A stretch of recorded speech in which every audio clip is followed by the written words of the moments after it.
Hey parents and coaches, are your kids using the right glove? The most important skill for youth athletes to learn is how to play proper catch. The problem is, most youth gloves are made with bad leather and are too big for small hands. They actually make it harder to play catch. That's why former Major League Baseball shortstop Kevin Smith created Cali gloves. Cali gloves are crafted from 100% Japanese kip leather and are the perfect size for kids. All Cali gloves come with palm slits, finger loops, and elastic wrist lacing that encourage proper hand placement, the right closing patterns, and give kids more confidence to go make plays. Cali gloves even allow parents to break in the glove without stretching out the fit. It's the glove Kevin wishes he had growing up, and the glove all his teammates want for their kids. Visit caligloves.com to learn more and help your kids play better catch. That's Cali Gloves, K-A-L-I gloves.com. Welcome to this week's edition of the Dugout Dish Podcast. I'm Andy Kiriakides, joined by my wonderful co-host, Mr. Keith Glasser. How we doing? Great. How are you? Good. We got a special guest on tonight. Another awesome interview on the docket. So I'll kick it over to you for the intro here, and we'll get rolling. Sure. Tonight we're excited to be joined by Coach Mamula from the University of Delaware. He's heading into his fourth season with the Blue Hens. He's been coaching college baseball for over 25 years, widely known as one of the top hitting coaches in the country with teams that have had some of the best offensive records and stats at the Division I level. Along the way, he's developed first-round picks. We got MLB All-Stars. We got a bunch of big league hitters. But we're looking forward to diving into his coaching journey, talking player development, talking recruiting, talking moving into the Sun Belt. We got a whole list of things that we're going to be, or Conference USA, that we're going to be kicking around this podcast tonight. So, Coach, welcome to the podcast. Thanks for joining us. Yeah, thanks for the opportunity, Keith, and for that warm introduction. Absolutely.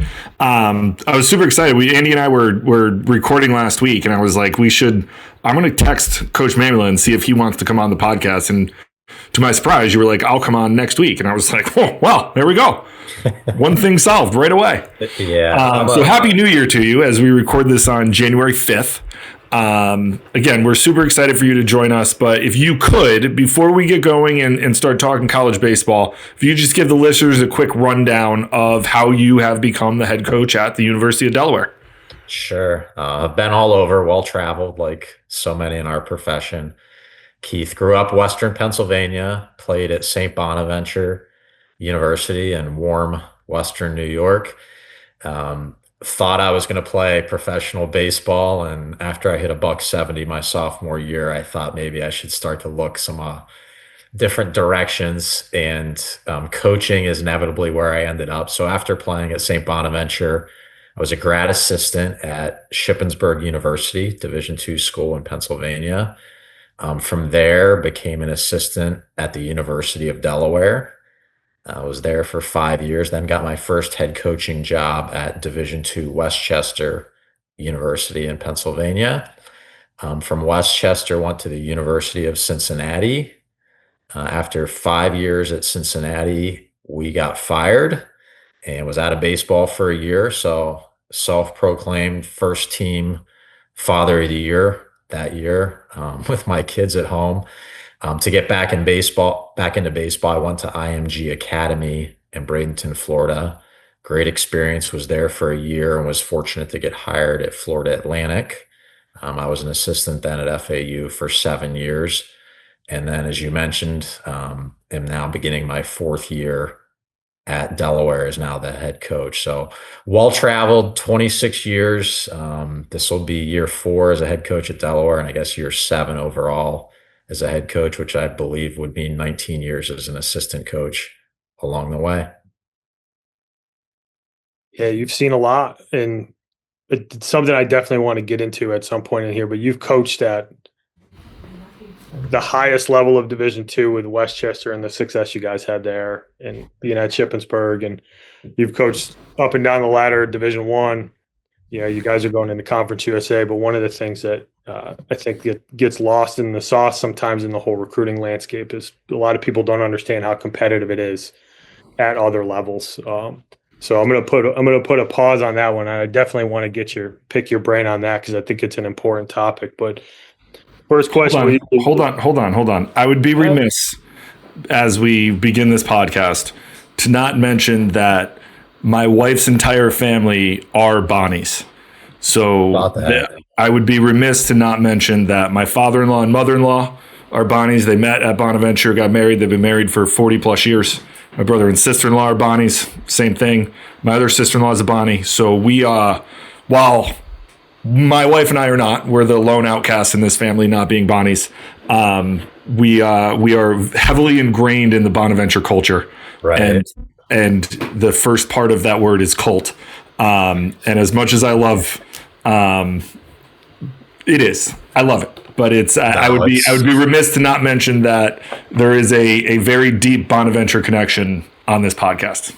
Awesome. I'm glad you told me that, Keith. And it's one of those places, as you just mentioned, it's like, I feel like in class, half the kids sitting in your class, their parents went there. And I'm sure now, their kids are students there. It's just one of those special places. It is. It's a fun place. Like I've been there, a handful of times. I go to, we go to a bunch of basketball games in the winter. But like even my brother-in-law, his father went there and his uncle went there, and like everyone, his sister, like everyone loves the place. And it's a really cool place. I don't think it's as cool as Marist, but that said, I didn't go there. But no, it is a really cool place. I think it's a very unique place to go to. It's a very similar school to Marist, so it's the vibes are the same, but there's very deep Bonaventure ties here. So I would be remiss. My brother-in-law listened to this podcast. He was my bench coach in COVID when I was at RPI, which meant he just came and watched on the outside and then gave me tips on how we could maybe be a little bit better. But no, it was it's been good. So I needed to mention that, Andy, before we got into this. Fair enough. I forgot about how deep the Bonnies run in that family. So, but first question we usually ask, Greg, is how do you go about identifying players and ultimately end up recruiting players at UD? The process is different everywhere, but for you guys, how does it start? And maybe clue us into some of the things that you really value along the way. Yeah, no, great question. And this question has to be answered differently almost every year now, right? As the roles are changing, recruiting is changing, and it's so fast. I feel like you just have to be on constant alert for what's going on in the recruiting world and keep a pulse on it at all times. A couple, I guess, premises for me, Andy. Number one, I do not believe in over recruiting. As we know, it's popular in many programs, Division I programs, to commit more kids than you have roster spots for. I can't do that to a kid, to a family. When we offer a roster spot or scholarship, we're going to have it for that kid. So that's going to set the foundation for everything we do from a recruiting standpoint. And when we operate under those terms, we probably need to move a little bit slower in order to be a little bit surer than most. So I'm going to then go from that part to our ballpark. You guys have both played there. It's a very hitter-friendly ballpark. Delaware is really flat. It can get really windy in the spring, and the wind tends to blow out to right field at our park. So we would be foolish not to prioritize left-handed hitters and left-hand hitters that have a little bit of juice in their bat. So that's always going to be a starting point for us with position players. Again, left-hand hitters that can drive the baseball. I also like guys that are really good with the strike zone. Our goals and offense is to lead the league in on-base percentage and slugging percentage. And obviously, if you can do those things at a high level, you're going to score a lot of runs. Having said that, we're going to need to attract pitchers that can get off the barrel, right? Strikeouts would be ideal, but if not strikeouts, ground balls work a lot better in our ballpark than fly balls. So the pitchers we're going to chase are going to be guys that can get swing and miss, or if not, can get guys on the ground. But that's, I guess, in a nutshell. There's a lot more to it. I can go on and on, Andy, but kind of point me in the direction of how you want me to go next with this. I love the part about playing to your park, and I think that that's something that gets overlooked, and that's part of the reason we love to have these interviews and talk to different coaches is they're able to peel the onion back on some of the detail that they go through when they're trying to identify guys. And that's something that I think more coaches do than they probably actually articulate, is that, at the end of the day, you play most of your games at home and you want to be good at home, and being able to recruit to your ballpark is a huge piece of the puzzle. I'm always personally curious about, you identify a guy that you think is good enough to play for you, whether he's on the mound or whether it's a positional guy that's going to be a fit for your upcoming class. He fits a position or does some things that you really value. I personally am super interested in how guys go through the process to find out if a guy's going to be a fit for your program from a character perspective, from kind of an intangibles perspective. And I think that a lot of times the tangible piece is easier for people to understand. You're 6'3" and you run a 6'8" and you can hit the ball 450 feet. But why does that guy get recruited some places and not others? And sometimes it comes down to personality and, ultimately what's going to be a fit for the program. Yeah. Good question. I guess I'm going to answer it two different ways. I'm going to start with a high school guy. We know, and I'm going to start with the high school hitter. The high school hitter, in my opinion, is the hardest evaluation, right? Because the level of pitching you're going to watch them face is going to be almost, always going to be different than what they're going to face when they get on campus. So that's where the most of the misses come for us in all programs, is with high school hitters. So we're going to do our best to see as many at-bats as we can. Ideally, want to see those in as competitive a setting as we can against the best pitching, and events, tournaments against higher level teams. When the scoreboard's on, we're trying to win, that sort of stuff. We're going to get on the phone and talk to the high school coach, the travel coach, if there's, a hitting coach, and just try to learn as much about the kid as possible. I feel like this day and age, between those phone calls, talking to the kid, you can get a sense for the personality, the work ethic, the type of student, the fit. That part I feel like is easier, especially the longer I get into this profession and do this. The evaluation part of the high school hitter is the hardest. If we're going to flip it to the transfer hitter, when we're going to go after a transfer hitter, we're going to prioritize the guy that's already produced, right? It's no longer about the ceiling. It's about what have they done? What can they do? And we're trying to get somebody that, we minimize the risk that you're going to get with a high school hitter with the transfer hitter, and look at the numbers. And again, of course, do the background, that sort of thing, with talking to as many people as you can about him. Flipping it over to the pitching side, I feel like the evaluation of a high school pitcher is easier than of a hitter, right? This day and age, with all the metrics and tools we have, it's a lot easier, I think, to predict what's going to happen with the high school pitcher. The toughest part for me now, Andy, as I ramble on about this recruiting piece, is the health part.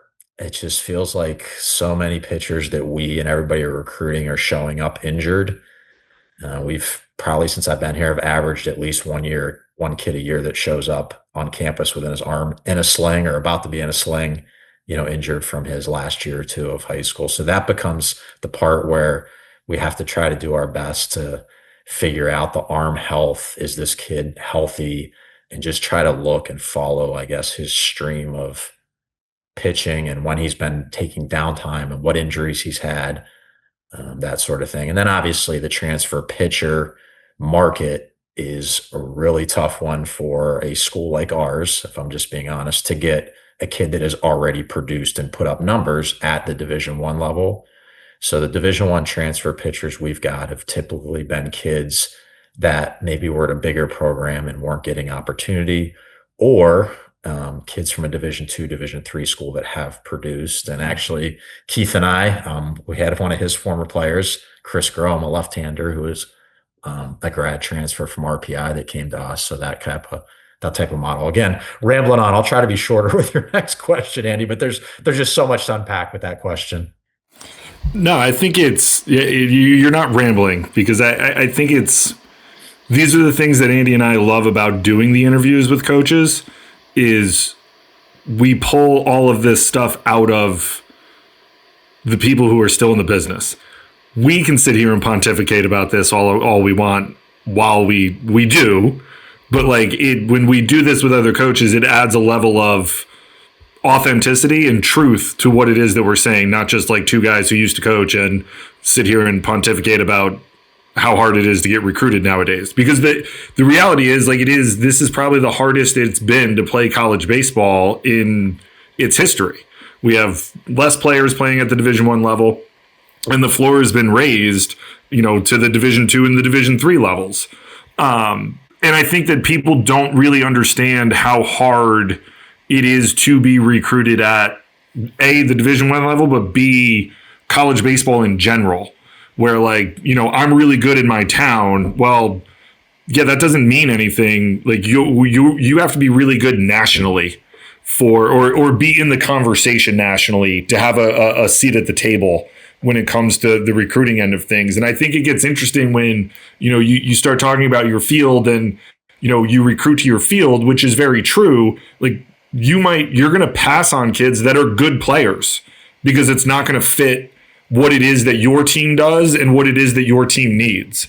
And I like people really struggle with that in the recruiting process. I think parents and kids alike, because it's, well, I'm good and I'm better than the kid that Delaware is recruiting. Well, maybe you are, maybe you aren't, but you're a right-handed kid who runs a 7.60.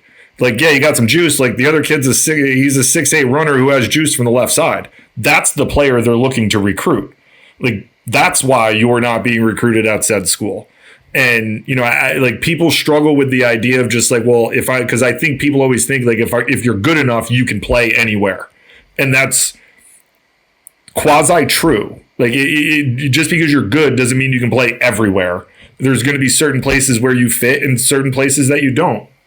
And I think the other side of it too is that you have the character piece and the fit piece that goes with it too. Because I'm sure after being in coaching for 25 years, like you realize in the recruiting process and talking to kids, like, I don't know if I'm going to fit well with this kid or this kid's going to fit well with me. And like that's a piece of the puzzle too. Like I passed on kids that I didn't think I was going to be able to be I didn't think we were going to be compatible enough to be able for me to get the most out of the kid. Cause maybe I didn't think he was going to be able to handle my style of coaching where I demand a little bit more and I'm a little bit more aggressive and in your face about some stuff. Like, and I don't know if he could handle that and talking to coaches and talking to the kid, like, really good kid, but I don't know if this is going to be the best fit for him and me. And I think people struggle with that side of it too, of like, well, why am I not getting, I talked to this guy, like he stopped, we stopped kind of talking to each other. It's like, well, they may have figured out that you might not be the best fit for them. And that's not a negative. That just means that, you move on to another school or another program, another level, whatever it might be. But I think like peeling back the pieces of these onions, like, I don't want you to feel like you're rambling because you're not, because I'll ramble for all three of us on this podcast all night.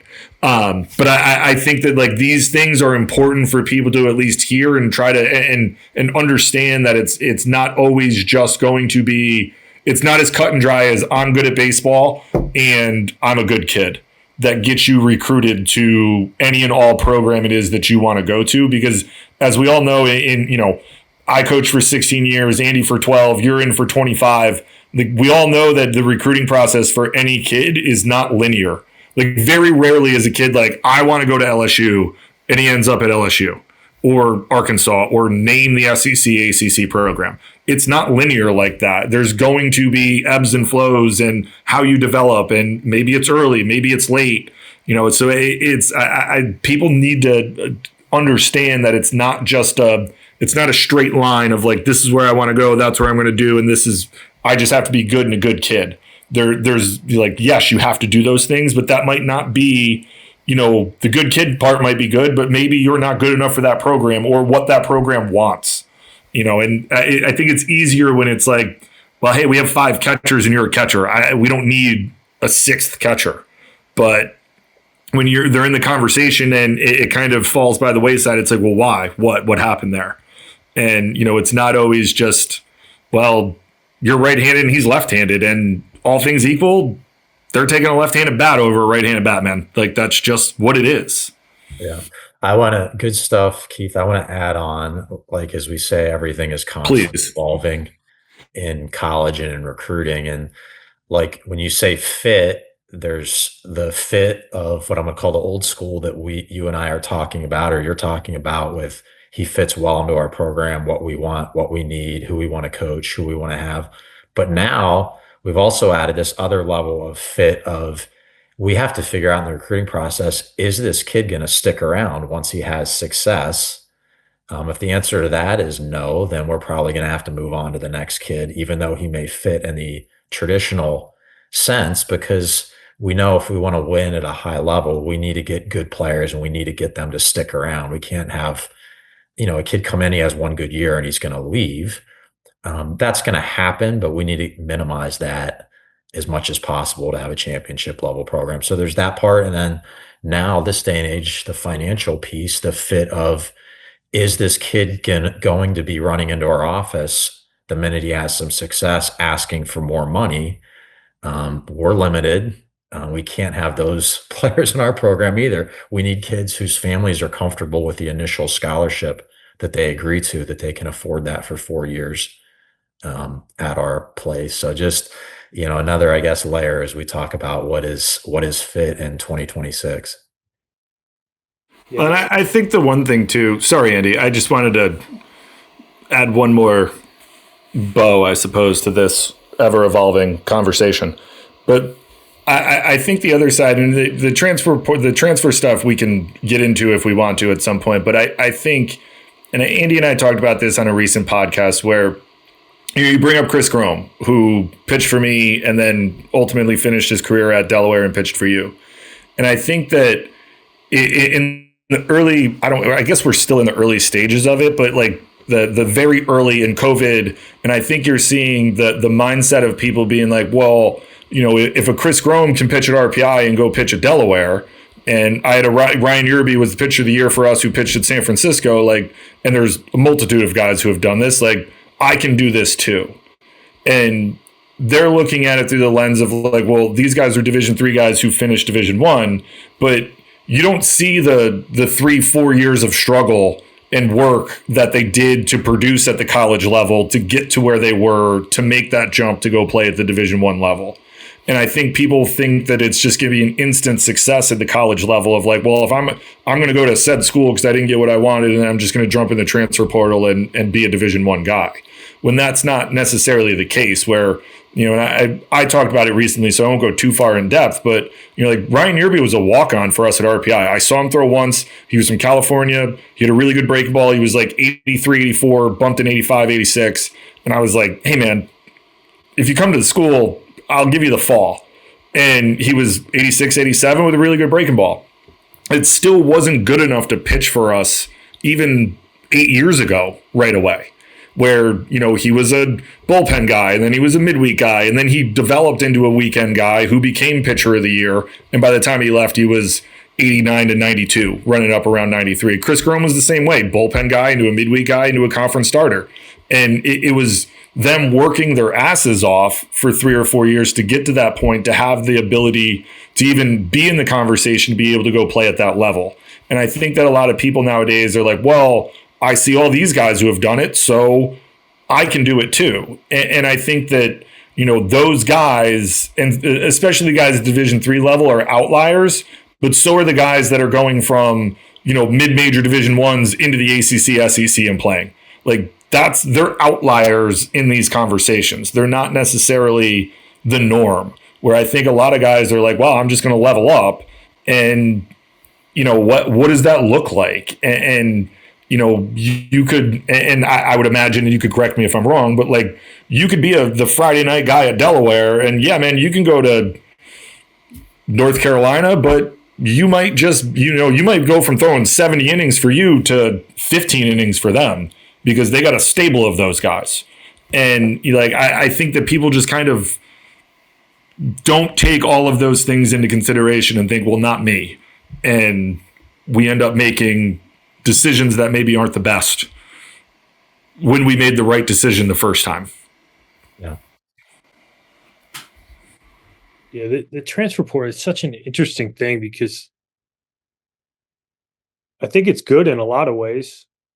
It gives some guys some opportunities to maybe correct a mistake, maybe find a better fit. But I have to say that I'm thankful that I didn't have to deal with it as a coach when I was at William and Mary because to your point, Greg, there's guys that if they're really good as a freshman, like what's going to happen to those guys?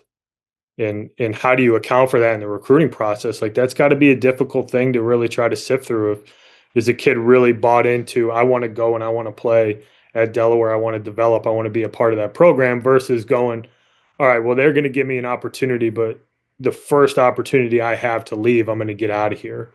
And that's got to be a hard thing to sift through when you're going through this process. Am I Yeah. correct? Yeah. And the first part of what you said, Andy, like, as soon as you say transfer portal, I think immediately most people think it's a negative, and I just try to get into the mode of it's not a negative or positive.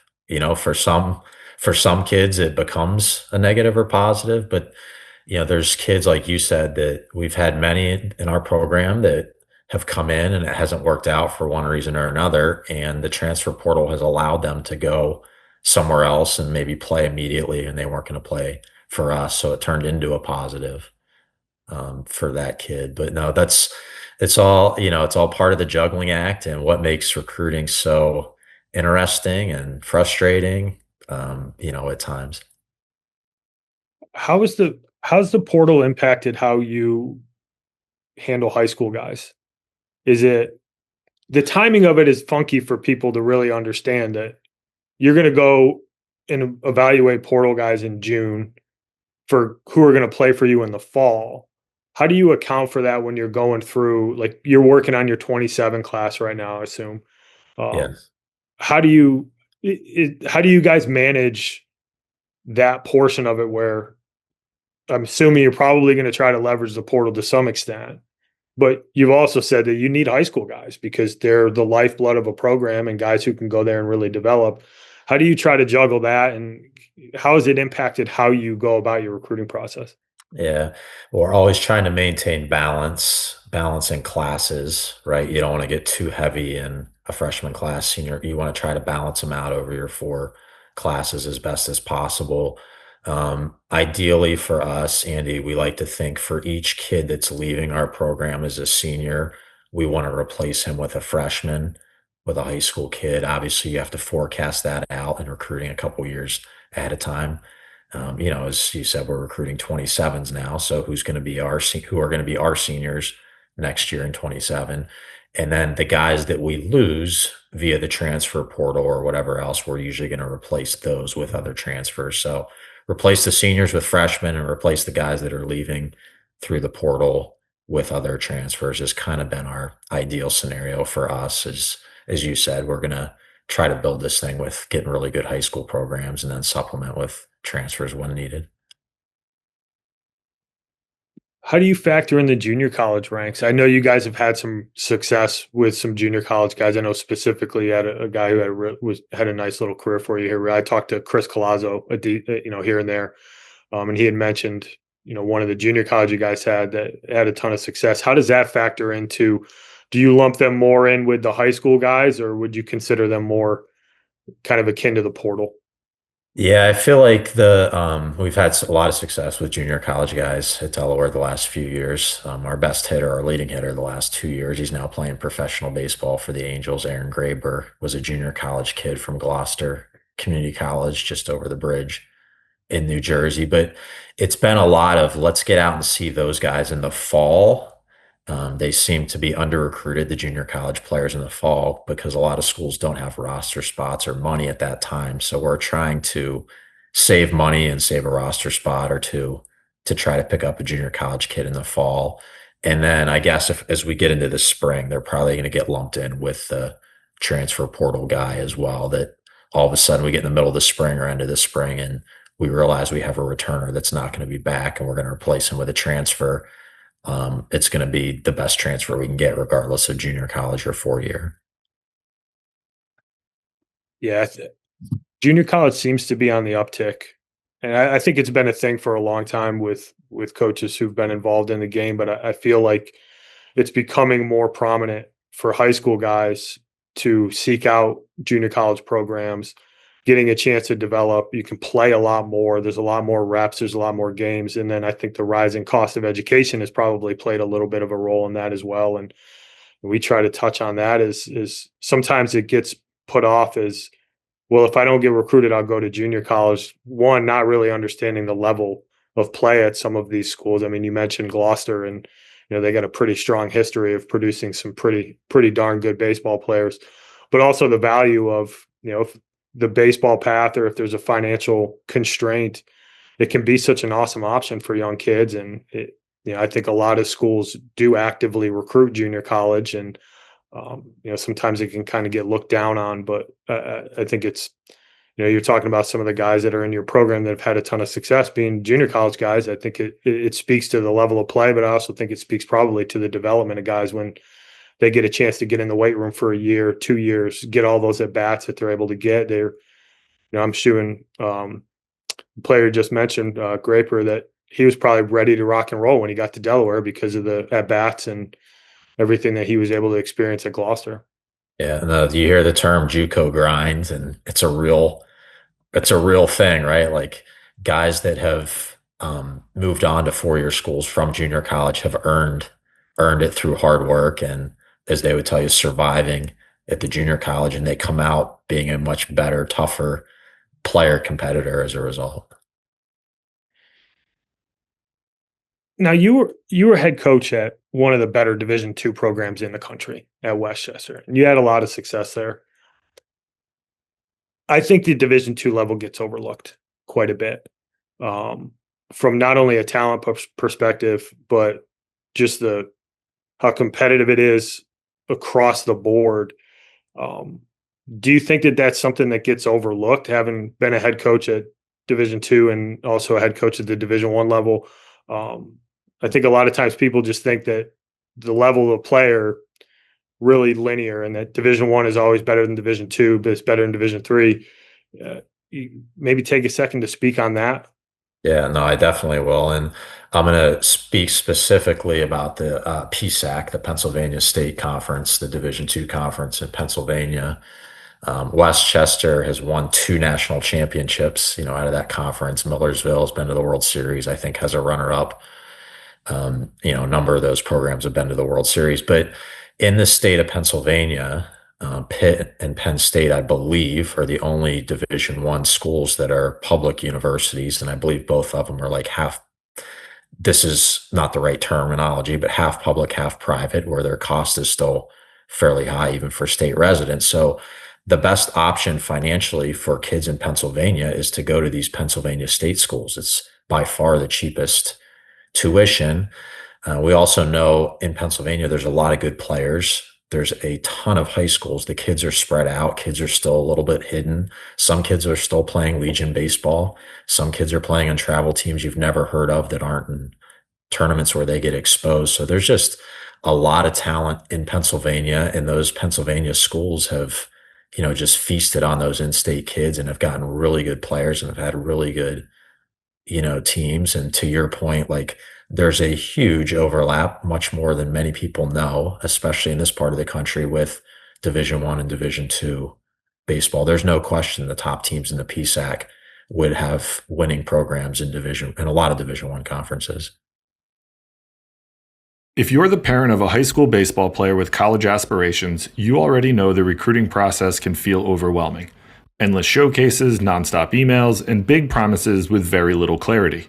That's why we recommend Diamond College Showcase Camps, the nation's premier academic baseball showcase. At Diamond College Showcases, every college coach in attendance is there with a purpose: to coach, instruct, evaluate, and recruit. Every player is seen, every player is engaged, and every family leaves with a clear understanding of where they truly stand.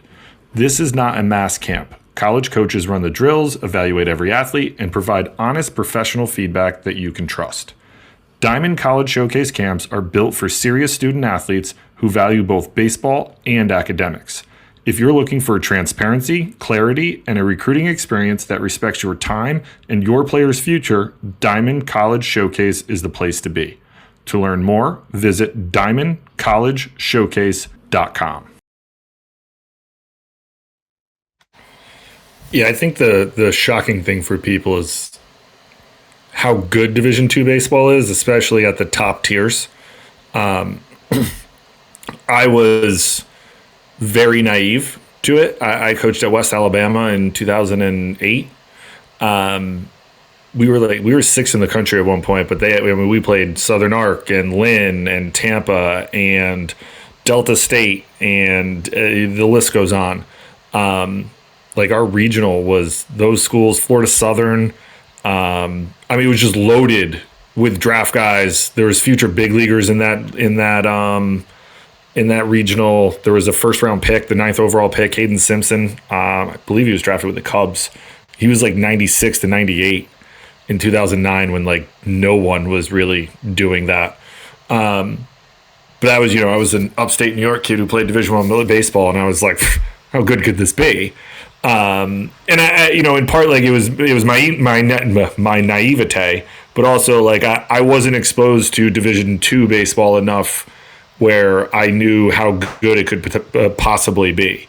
And I think in large part, kind of Pennsylvania is as I hear you talk about it, is very representative of schools in the South, where a lot of the public institutions are, bigger giant schools that aren't really that affordable. Where the University of West Alabama, when I went there, Andy, I think tuition was because I was a student, it was $7,000 for tuition in 2009.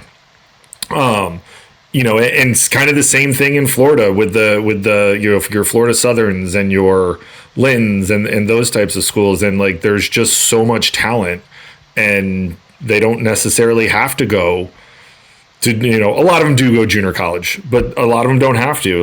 There's still Legion is still a thing down there in that part of the country. And, the guys are hidden, for lack of a better term. But I think it's the naivete of a lot of people, but also just they don't watch it enough. And I get it. The access to watching Division II baseball is not as high as it is at the Division I level. But that's why Andy and I have we implore people, go watch college baseball. If you want to play college baseball, and if you live in the, Philadelphia, New Jersey metro area, there's plenty of college baseball that you can go find, that from Division I all the way down to junior college, and see how good it is. Because I think you'll be shocked at the size of the players and the speed of the game of wow, these guys are pretty good.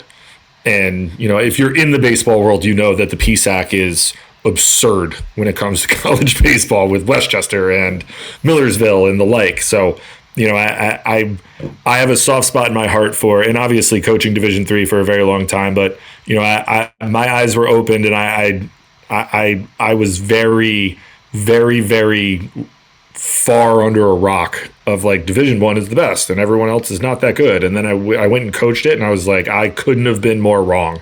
There were guys in the Gulf South that would have been all conference players in the MAC, without a doubt in my mind.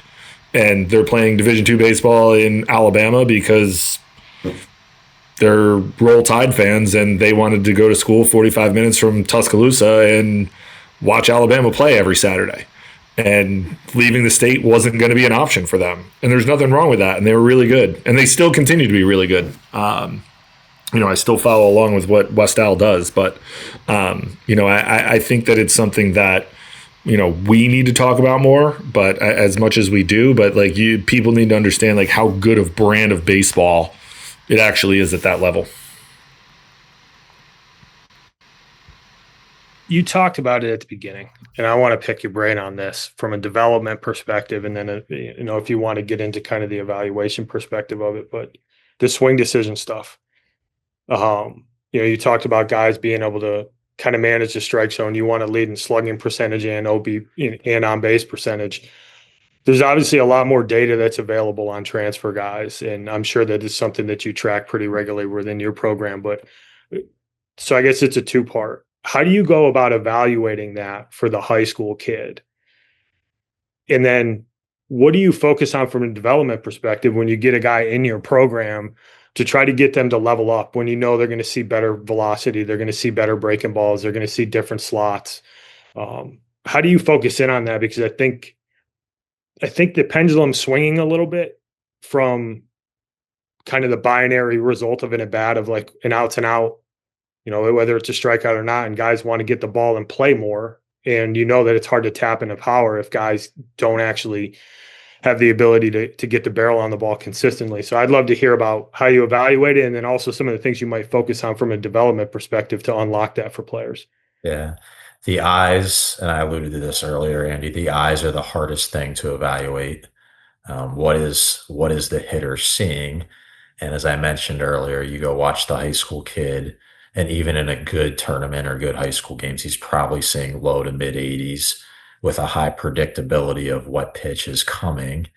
And now you put him in college baseball where he's going to see a lot of 90-mile-an-hour with a very low predictability of what's coming, better off speed, pitchers that can pitch backwards, right? So that becomes the hardest thing to evaluate. How do you do it? Again, you try to see them against the best pitching that you can. That's not easy. Then you're charting, probably more mentally than on paper, the number of swing and misses, the number of chase that the kid has, right? We're all chasing the three things that we all talk about: low chase, low swing and miss, high exit velo, right? Like that's what we're all after. So that's what we are trying to evaluate to the best of our abilities. And as I mentioned earlier, the hardest thing, in my opinion, to evaluate. Get them on campus, and everything that we do, and everything that we do, at least under our eyes, pitch decision, swing decision, I should say, is factored in. How do we do it at Delaware? When we're hitting BP on the field, if you take a good pitch to hit, that round is over. If you swing at a ball, that round is over. I don't like our BP pitchers. Let's say it's a round of 5. I don't like them to throw 5 strikes. Let's mix in at least one ball. When we hit off the machine, let's constantly change the elevation of the pitches. So again, every round has at least one ball in it. We never want the hitter just standing in there thinking, or just, mindlessly swinging at every single pitch, because that's not reality of what happens. To layer on top of it, we know the 2 common chase pitches at high levels of baseball are chasing the elevated fastball or chasing the bounced breaking ball. So we're going to constantly, every day, we're working on one, if not both of those pitches with our BP, where our fastball stuff, we're going to try to throw the fastball strikes at the top of the zone and then miss above.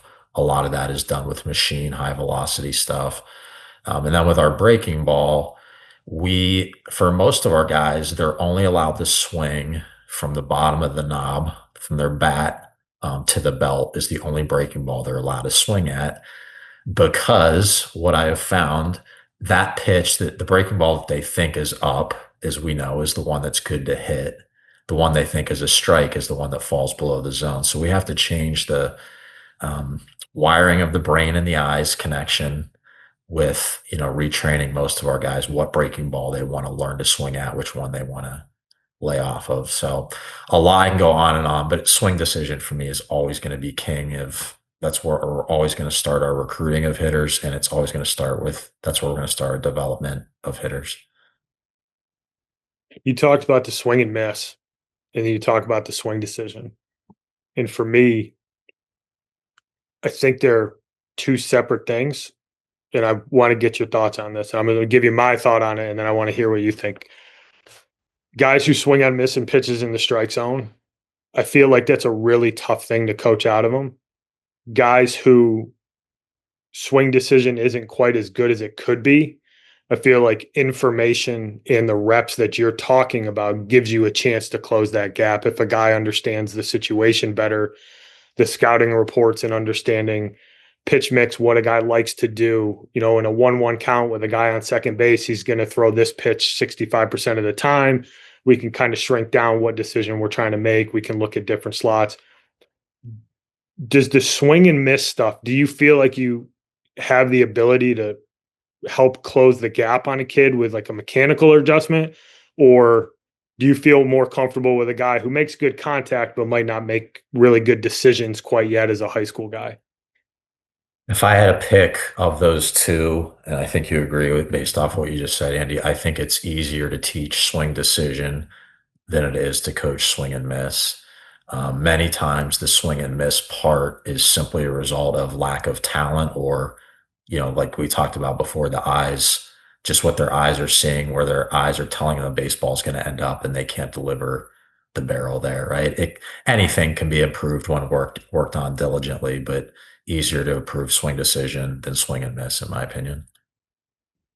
I wish we had the data that you guys have now when I was coaching, because the swing decision stuff, as a coach at the time, I thought that that was the biggest impact I could have on a college hitter, especially a college hitter who was pretty good, Yeah. and No, really give them good information. sorry to cut you off, Andy. Oh, go ahead. I love, now that we have the TrackMan and the corresponding stat crew stuff, I love having the stat of chase rate with guys, right? Like there's no more debate where you can just show them the numbers now. And statistically, it almost always lines up where your guys that chase the least have the most success offensively and vice versa.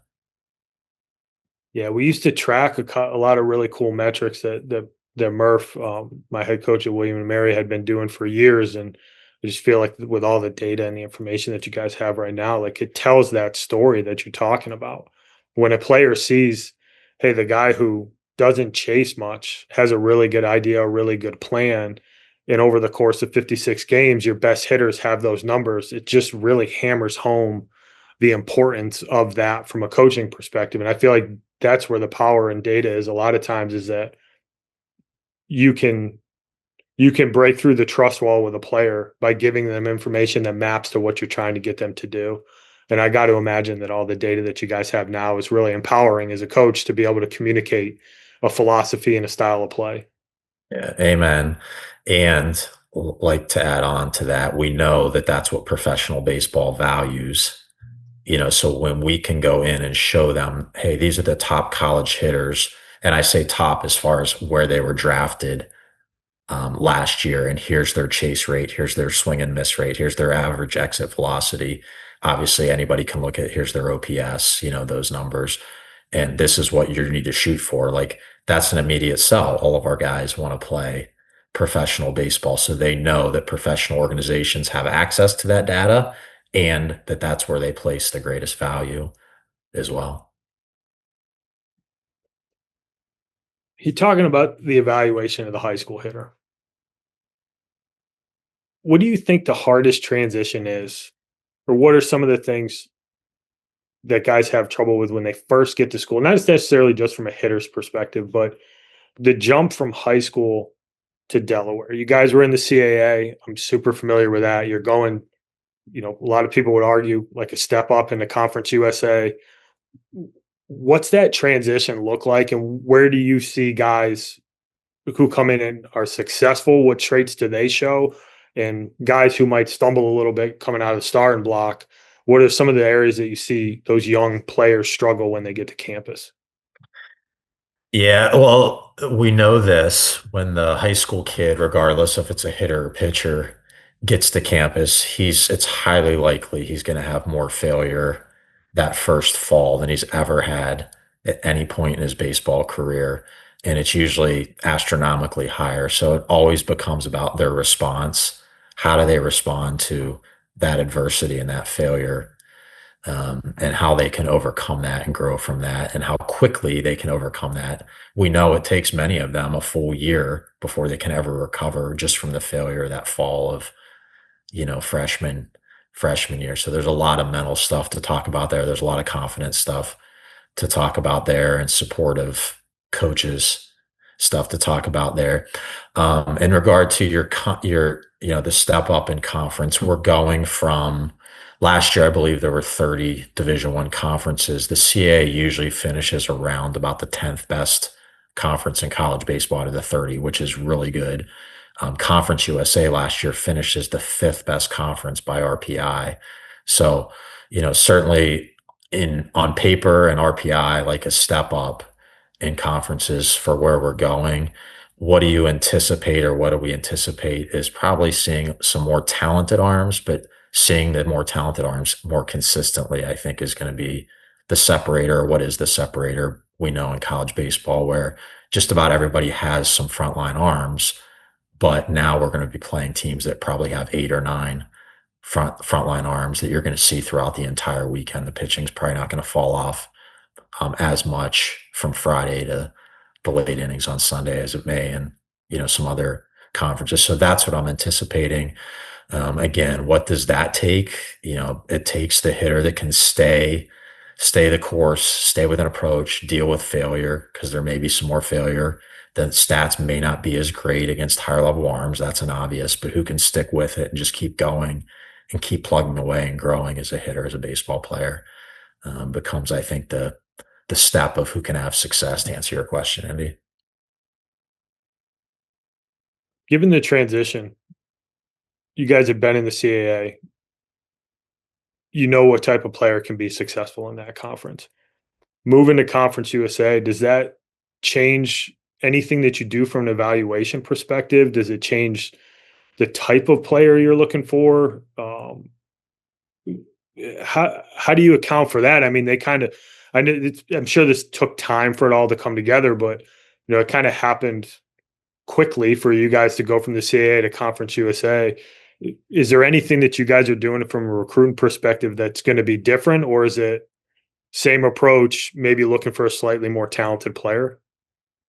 Well, we have to educate the recruit, the parent, the travel teams, because I don't think most understand the conference we are going into, and nor should they, right? Like that's not their responsibility. So we have to educate them on the level of play, and mainly because we need to seek out players and families that want that experience, that want to play at that level. We're not playing anymore in a regional conference. We're playing more in a national conference. New Mexico State, Dallas Baptist, Sam Houston State, Louisiana Tech. Like there's a lot of travel in this conference. There's a lot of venues, Dallas Baptist, Louisiana Tech, where you're going to play in front of a lot of fans. And we want guys that want to play in those atmospheres against those type of programs. So it is important that we educate them and seek those players out that want, that experience and that level of competition. The other part of your question, Andy, a good player is a good player, right? Like the guys that were good players in the CAA will be good players in Conference USA. So it's about collecting as many of those guys as we can get and making them as good as we can, as we can make them. I think there was one more part of your question that I'm forgetting, maybe. No, I think you nailed it. It's just, you're talking about the change in the recruiting landscape. Like that's just another wrinkle for you guys going into a new conference. And William and Mary is near and dear to my heart. I had 3 of my most favorite years in college baseball there. But there's a big difference between playing at Plumeria Park on a Sunday afternoon versus a Friday night at, Dallas Baptist. Little bit different venue. Stakes are a little bit higher, no matter how you want to cut it. Playing in front of those fans, like it takes a I don't say a different kid, but it's a different level of pressure. Things are a little bit more heightened when you've got 2, 3, 4,000 people in the stands versus, maybe a couple hundred. And it's not to diminish the CAA in any way, because there's plenty of big leaguers and pro guys that have come out of there, but it is something that you have to account for. And I find it interesting that that's something that you went to, because I do think it matters. Yeah.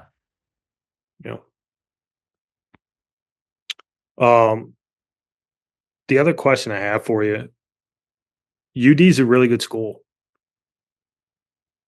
How much does the academic portion and understanding of a kid's going to be able to get through the course load and the expectation academically? How does that factor in when you go through the recruiting process and the evaluation, and making sure, once again, kind of back to that fit, that you're going to get a kid who's going to be able to handle himself off of the field as well? Yeah. Probably not going to give you the answer you're expecting, and maybe not the answer I'm supposed to give in theory, but something I feel strongly about, Andy, is and I'm going to say, Delaware, again, a very high-end academic school. I'm going to say probably 95% of the universities now almost have 2 different tracks we have these, I'm going to call them easier majors, and then we have these challenging majors. And I feel like it's a different experience, a different challenge, depending on which track that you are on at our university or others. So it's important to me that our players that come in the strong majors that we do everything we can academically to support them and to help them get their degree and to stay in those majors. Because as they get going in their freshman year, they see this is hard academically. I don't have nearly as much free time as I was hoping, or as many of my teammates and friends do. And naturally, as humans, they want to gravitate towards what's easier. Not all of them, but a lot of them. So it's my job, it's our job to know, stick this out, stay in engineering, stay in whatever the challenging major is. It's going to be harder for these 4 years. But trust me, for the next 40 or 50 years of your life, you're going to reap the benefits from that. So that's that part. And there's nothing wrong with what I call the easier majors with guys. They just need to understand like the challenges of finding a job this day and age when you graduate from college is a real thing. So the level of preparation and maybe what they may have to do after their 4 years of college to get where they inevitably want to get to is different. So my saying that our players get sick of hearing me say all the time is find something you love, never work a day in your life. And to me, that's what big part of what college is about, is finding what your passion is, what your talents are, what your interests are, and finding a major that will lead to a job in that career field. So you never have to work a day in your life. Sorry, your question put me up on my soapbox, but so I would also add to that, like, I feel like doing this 26 years now, I can look at a kid's transcript and fairly quickly tell if he's going to be able to have success at our university or not. Just looking at the classes he's taking, the grades he's getting in them. Does he show up for school? Is he tardy a lot? Like that has become easier for me. And obviously our admissions people, will make the final decision on that, but that has not been harder. I also think that grade inflation in college and in high school, since COVID is a real thing, right? Like I feel like every semester we set a new program record for team GPA, like grade inflation's a real thing. We have, as most programs do, an outstanding academic advisor that can do a great job of guiding our guys into which courses, which professors to take that's going to allow them to have success. This day and age of everything being electronic, we immediately know when kids aren't going to class, when they aren't doing well, and can, right away correct it. Whereas when I first got in this profession, you wouldn't find out till after a semester and the kid got a 0.8 GPA that he wasn't going to class or wasn't turning in his work. Like we find that out now within the first month, of the school year. So sorry to ramble on, but that's, it's an important part for me, obviously the most important part for me of what we do. No, I think it's so true. And being at RPI for 10 years, that was something that was obviously a huge part of the recruitment process and just the everyday general student life of the kids. We had 20, if we had 35 guys, we probably had 23, 24 engineers. And I would make no bones about it to those guys. Like, you're going to get your ass kicked in the classroom and you're going to get your ass kicked on the baseball field too. So, you really have to love this to do it. But I think in my experience, in my 10 years there, I only had 2 guys who didn't have a job by graduation. And they were 2 guys who were fielding, like, we're still deciding on multiple offers that they had. And I think to your point about, staying in the harder track, if you want to be an engineer and you want to do those things, that you're going to have the benefits for the next 30, 40, 50 years of your life. There's, I think, a lot of, I would say anecdotally in my experience, that a lot of companies they seek out athletes who also did challenging academic stuff in college, because they know that it's not easy to do. Like, oh, you're an engineer and you played 4 years of baseball, and like they might not know what Conference USA looks like, where you have to fly to Dallas Baptist and fly to New Mexico State and do all those things.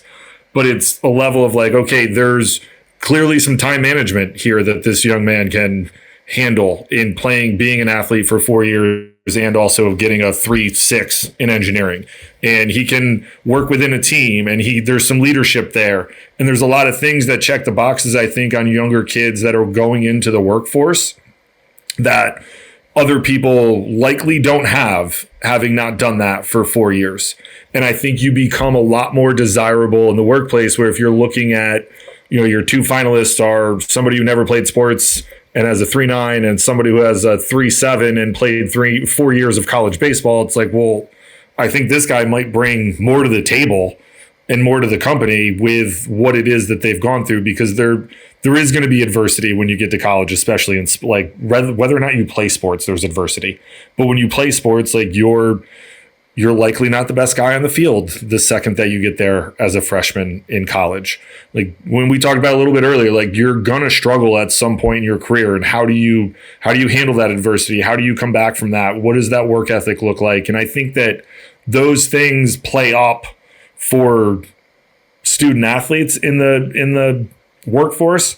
And maybe I'm not the person to, really pontificate about it all the time, because I just went into coaching and then now own this company with Andy. So it's not like I went through a whole hell of a lot of interview processes.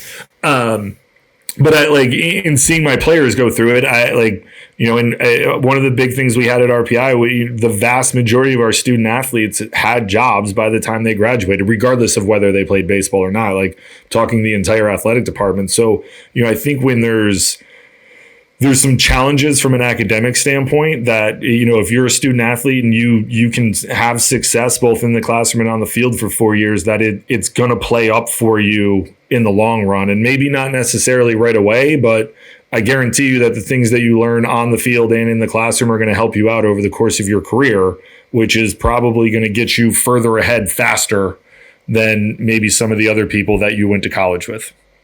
Well said. And I bet you, Keith, as you mentioned, at least once a month, I get an email or call from an employer asking, hey, do you have anybody with this degree or that fits this? We're looking to hire an athlete. I think the other thing too, especially in sport, is there's RPI is obviously unique because there's a lot of engineers, but I would get emails all the time from alumni who were like, hey, we're looking to hire athletes who were civil and mechanical engineers.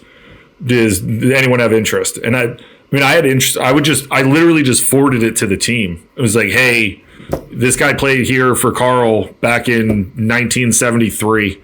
Like, if anyone, just throw your resume in, like, you already have an in.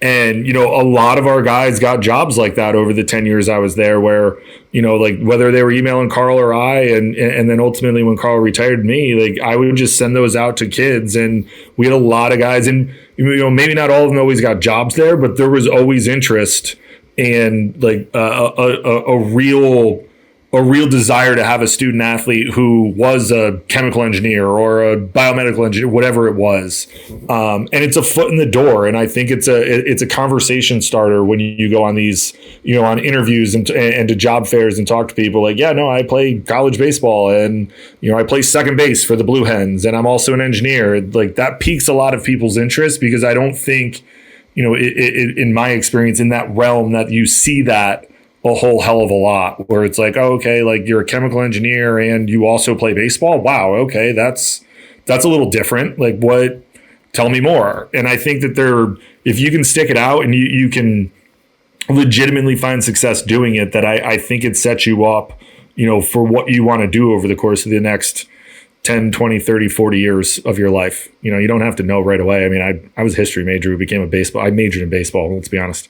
It was a history minor and psych minor. But, I think that it's so valuable, and being in the high academic world, I think that it's changed my perspective on a lot of that stuff, where I think that it's more valuable to me that you seek out the opportunities from an academic standpoint that fit what it is that you want to do. And maybe it is the softer track, right? Like, or easier track, whatever we want to call it. But I think, you want to make sure that the school you're going to fits what you want to do academically as well. You don't want to necessarily make that decision of like, well, I'm going to go to this school because I want accounting, and they don't really have accounting, but they have econ. So I can do econ because I really like, you're likely not going to have as much of a positive college experience as you otherwise would if you landed at a place with accounting.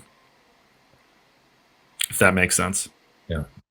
No, it does. The other thing that stuck out to me, Greg, that I think you kind of touched on a little bit is this whole coaching thing isn't just swing decisions and wins and losses. And, being able to shepherd guys through your program and have them come out the backside and be successful. As a young coach, I didn't have that in my head.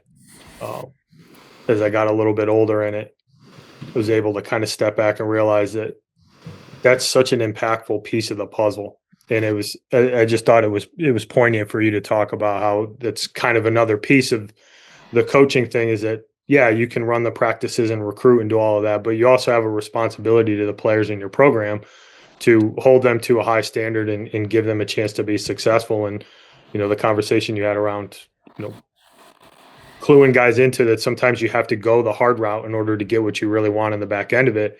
I just think it's such an important thing for players and parents to hear that the college baseball experience isn't just about trying to play pro ball. It's a much bigger piece of the puzzle with the relationships, developing toughness, learning how to fail, how to operate within a team, be a good teammate. Like it's such an important, and it's an experience that I think is really hard to quantify because it's harder to touch. But I think that's one of the coolest things about being a college athlete, never mind a college baseball player, is you can be impacted by head coaches like yourself, your assistants. Like those people have lasting impacts on myself. And it's just such an awesome experience if you can take advantage of it and find the right fit. Yeah. Well said.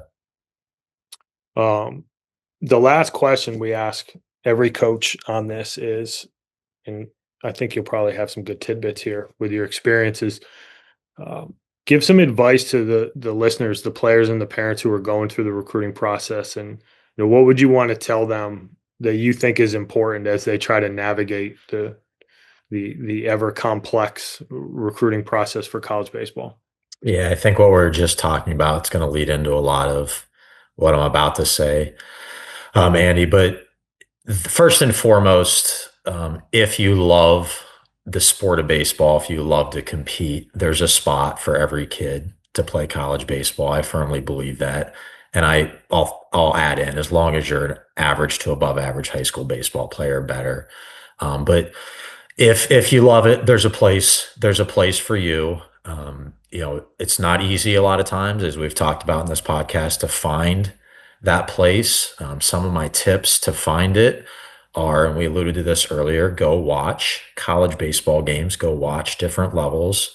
Typically for the high school kids, Sunday is an off day during the high school baseball season. Just about every college plays on Sundays. So get out and watch games. I think that is a good sign for the kid and the parent where they may fit in. And as we've talked about, it's not just about fitting in, like I look similar to those guys. I think ideally you want to find a place where you look better than most of the guys, not probably the best, but better than most of the guys. So you have opportunity to get there and play. Along those lines, like to me, the fun of the college experience is being on the field and playing. So it does no good this day and age to try to find a program that's above you, even maybe if you can trick the coach and he takes a chance on you and you get there and you can't play. Like the experience, the novelty of not playing rubs off really quick, usually after freshman year. So I always say, like, find a place where you can be an everyday starter or pitch significant innings as a sophomore, hopefully as a freshman, but as a sophomore. I will add in recruits and parents, make your decision based off of people, not the logo, not the division. Like every experience we've all had in life, school, team, whatever it may be, when you're surrounded by the right people, the experience will be awesome.